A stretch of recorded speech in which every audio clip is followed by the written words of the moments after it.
कभी सोचा है कि बच्चे आखिर दुनिया को देखते कैसे हैं? वो कैसे सीखते हैं, कैसे बड़े होते हैं?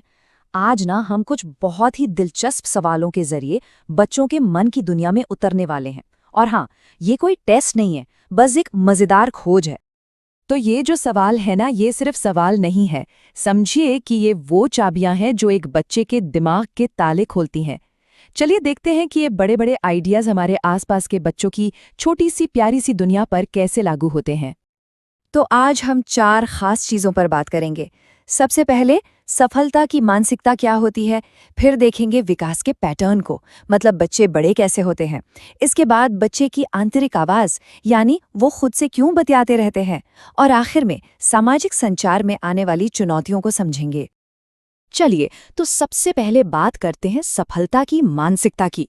कभी गौर किया है कि कुछ बच्चे मुश्किल आते ही हिम्मत हार जाते हैं, जबकि कुछ और वो डटे रहते हैं।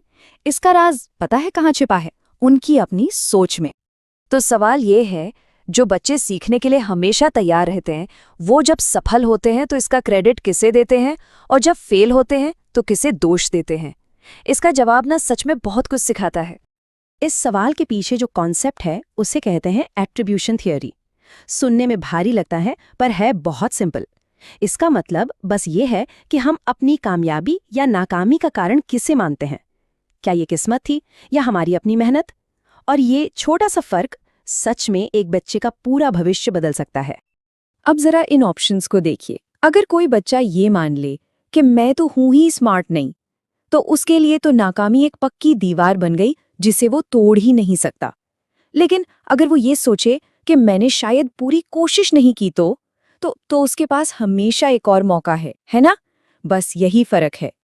तो इसका मतलब सही जवाब क्या हुआ? जो बच्चे आगे बढ़ते हैं वो सफलता को अपनी काबिलियत और मेहनत का फल मानते हैं, और असफलता को उसे बस ये मानते हैं कि कोशिश में थोड़ी कमी रह गई। यही वो सोच है जो बच्चों को रिजिलिएंट बनाती है और उनमें सीखने की आग जलाए रखती है। अच्छा, तो ये तो हुई दिमाग की बात। अब जरा शरीर पर आते हैं। जैसे हमारे सोचने का एक पैटर्न होता है ना, वैसे ही हमारे शरीर के बढ़ने का भी एक फिक्स्ड पैटर्न होता है। कुछ तय नियम होते हैं। हमारा अगला सवाल हमें एक बहुत ही इंटरेस्टिंग प्रिंसिपल से मिलवाता है, जिसका नाम है प्रॉक्सिमोडिस्टल। हाँ, मुझे पता है शब्द थोड़ा मुश्किल है, पर इसका मतलब बहुत ही आसान है। इसका मतलब है कि हमारा विकास एक खास दिशा में होता है। तो प्रॉक्सिमोडिस्टल का सीधा सा मतलब है अंदर से बाहर की तरफ। जरा सोचिए, एक छोटा बच्चा पहले अपनी पूरी बाह हिलाना सीखता है, और उसके काफी बाद वो अपनी उंगलियों पर कंट्रोल करना सीखता है ताकि वो कोई छोटी सी चीज पकड़ सके, है ना? मतलब विकास शरीर के सेंटर से शुरू होकर बाहर की तरफ जाता है। असल में विकास के 2 मेन पैटर्न होते हैं। एक है सिर से पैर की ओर, जिसे सेफेलोक्योडल कहते हैं, और दूसरा है सेंटर से बाहर की ओर, यानी प्रॉक्सिमोडिस्टल। जैसे बच्चे चलने से पहले अपना सिर संभालना सीखते हैं, ये हुआ सिर से पैर, और उंगलियों से कुछ पकड़ने से पहले अपनी पूरी बाह घुमाना सीखते हैं, ये हुआ सेंटर से बाहर। तो अब जवाब बिल्कुल साफ हो जाता है ना? एक गेंद को पकड़ने के लिए पूरे हाथ का इस्तेमाल होता है, यानी बड़ी मसल्स, ये पहले डेवलप होती हैं। और मोतियों को धागे में पिरोने के लिए चाहिए उंगलियों का फाइन कंट्रोल, छोटी मसल्स, ये बाद में डेवलप होती हैं। ये प्रॉक्सिमोडिस्टल प्रिंसिपल का एक परफेक्ट एग्जाम्पल है। अच्छा, अब एक ऐसी बात करते हैं जो हम सब ने देखी होगी। बच्चे खेलते खेलते खुद से बातें करते हैं। क्यों? क्या ये बस ऐसे ही है या इसका कोई गहरा मतलब है? चलिए, इसका राज भी जानते हैं। तो एक बहुत बड़े मनोवैज्ञानिक थे, लेव वाइगोत्स्की। उनके पास इस खुद से बात करने को लेकर एक बिल्कुल ही अलग और जबरदस्त आइडिया था। देखते हैं वो क्या कहते थे।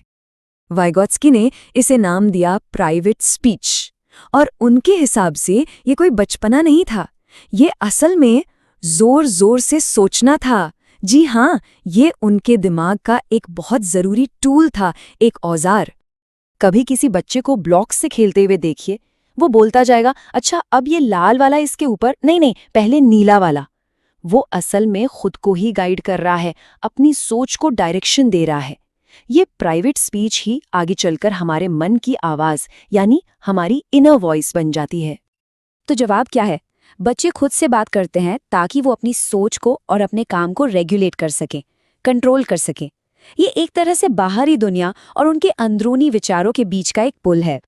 चलिए अब हम अपने आखिरी टॉपिक पर आते हैं जो बहुत ही जरूरी है, सामाजिक संचार में आने वाली चुनौतियां। देखिए, हर बच्चा अलग है और कुछ बच्चों के लिए सोशल वर्ल्ड में एडजस्ट करना थोड़ा मुश्किल होता है। तो हमारा आखिरी सवाल इसी से जुड़ा है। ये हमें अलग अलग डेवलपमेंटल कंडीशंस को समझने में मदद करेगा। ये जानना बहुत जरूरी है कि किस कंडीशन में किस तरह की चुनौती आती है, खासकर जब बात सोशल इंटरैक्शन की हो। ये टेबल चीज़ों को काफ़ी साफ कर देती है। देखिए, जहाँ ADHD में मेन प्रॉब्लम ध्यान और इम्पल्स कंट्रोल की होती है और सेरेब्रल पाल्सी में मूवमेंट की, वहीं ऑटिज्म स्पेक्ट्रम डिसऑर्डर की पहचान ही सामाजिक बातचीत और मेलजोल में आने वाली मुश्किलों से होती है। तो हमारा सही जवाब है ऑटिज्म स्पेक्ट्रम डिसऑर्डर। और ये हमें एक बहुत ज़रूरी बात याद दिलाता है, सोशल इंटरैक्शन जो हम में से कई लोगों के लिए इतना नेचुरल है, वो कुछ लोगों के लिए एक बहुत बड़ी चुनौती हो सकता है और उन्हें हमारी समझ और सहारे की ज़रूरत होती है। तो चलिए फटाफट से रीकैप करते हैं जो हमने आज सीखा। पहला, एट्रीब्यूशन थ्योरी, यानी हमारी सोच ही हमारी सफलता तय करती है।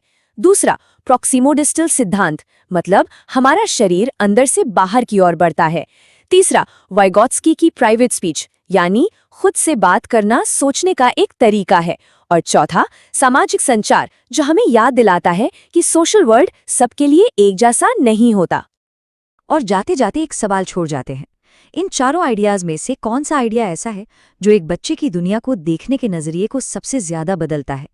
इस पर जरूर सोचेगा, क्योंकि बच्चों की दुनिया सच में बहुत ही जटिल और कमाल की होती है।